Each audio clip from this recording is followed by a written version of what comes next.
황순원 작가의 소설 카인의 후예. 제목부터가 좀 섬뜩하죠? 카인의 후예라니 형제를 죽인 사람의 후손이라는 뜻이잖아요. 도대체 왜 한민족이 스스로를 이렇게 불렀을까요? 오늘 그 비극적인 이야기 속으로 한번 들어가 보겠습니다. 네, 바로 이 질문이 소설의 제목을 관통하는 핵심입니다.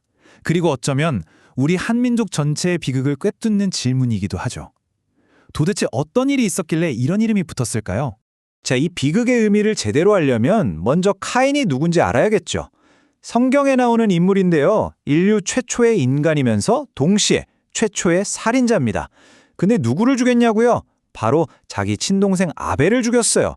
그래서 이 카인이라는 이름은 형제가 형제를 죽이는 이 끔찍한 비극의 상징이 된 겁니다. 자, 이제 소설의 배경으로 들어가 볼까요?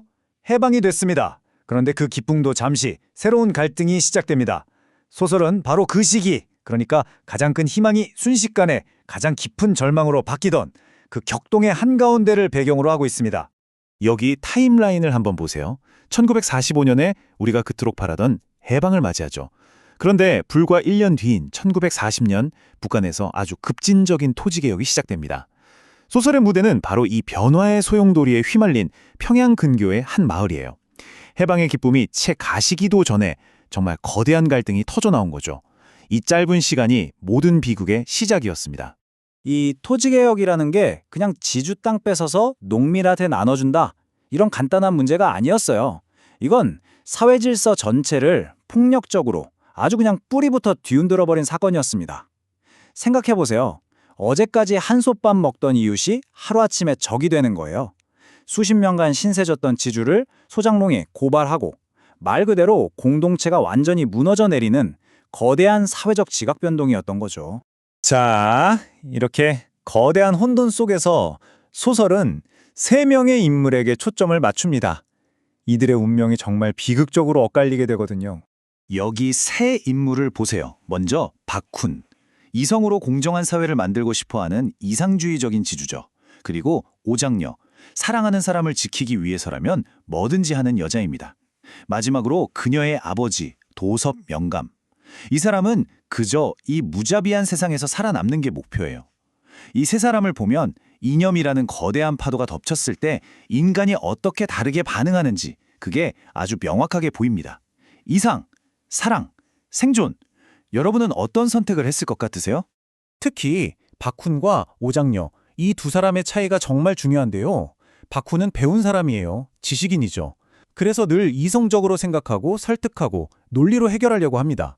근데 그러다 보니까 행동이 굼떠요. 수동적이죠. 반면에 오장녀는 어떻습니까? 본능적으로 움직여요. 사랑하는 사람을 지키기 위해서라면 그냥 몸으로 부딪히는 겁니다. 아주 능동적이고 결단력 있죠. 이 둘의 대비가 바로 이 소설의 핵심 중 하나입니다. 자, 그런데 이 모든 갈등의 한가운데 정말 폭풍의 눈 같은 인물이 있습니다. 바로 오장녀의 아버지이자 박훈 집안의 오랜 마름이었던 도섭 영감이에요. 이 인물이 소설의 배신이라는 주제를 아주 온몸으로 보여줍니다. 이 사람의 변화를 한번 보세요. 정말 무서울 정도예요. 첫 단계, 원래 도섭 영감은 박훈 집안의 은혜를 입어서 부를 쌓은 사람입니다. 수십 년을 그렇게 살았죠. 그런데 두 번째, 토지개혁이 닥치면서 권력 지도가 바뀌어요. 마름이었던 자신도 이제 숙청 대상이 된 거죠. 그러자 어떻게 하느냐?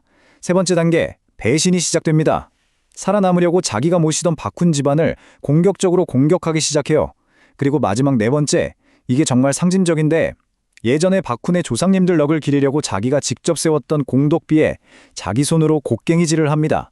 수십 년의 은혜가 생존 본능 앞에서 이렇게 한순간에 박살나는 겁니다.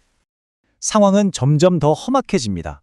마을 전체가 박훈을 인민의 적, 계급의 적으로 몰아붙여요.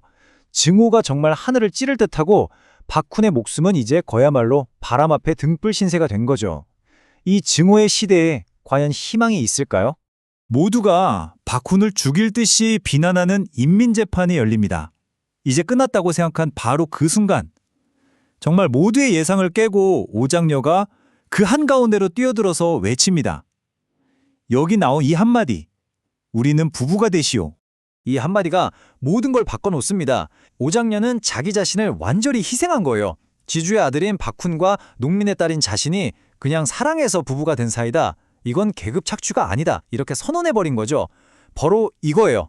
박훈의 그 고상한 이상주의가 아무 힘도 못 쓰고 무너진 바로 그 자리에서 오장료의 저돌적이고 헌신적인 사랑이 시대의 중호를 이겨내는 순간입니다. 정말 대단하죠. 오장료의 이 과감한 행동 덕분에 두 사람은 기적적으로 목숨을 건지고 함께 마을을 빠져나갈 기회를 얻게 됩니다. 아, 이제 해피엔딩인가 싶으시겠지만 이 소설은 그렇게 끝나지 않습니다. 소설은 박훈과 오장녀가 정든 고향을 등지고 남쪽으로 도망치는 장면으로 끝이 납니다. 그들 앞에 뭐가 기다리고 있을까요? 아무도 몰라요. 모든 걸 잃어버린 채 그저 불확실한 미래를 향해 걸어갈 뿐이죠. 작가는 바로 이 모습이 분단으로 치닫던 당시 한번도 전체의 모습, 아직 끝나지 않은 우리 모두의 이야기라고 말하고 싶었던 겁니다. 네, 그래서 이런 말이 나오는 겁니다. 소설은 여기서 끝나지만 비극은 계속된다. 황수원 작가는 이 박훈과 오장녀라는 두 사람의 기구한 운명 속에 우리 한반도 전체의 비극이 그대로 녹아있다고 본 거죠. 그래서 이 소설은 수십 년이 지난 지금 우리에게까지 아주 묵직하고 어쩌면 섬뜩한 질문을 던집니다. 여전히 남과 북으로 나뉘어 서로를 미워하고 있는 오늘, 우리 모두는 결국 카인의 후예로 살아가고 있는 게 아닐까요? 이 질문에 대한 답은 아마 우리 각자의 몫일 겁니다.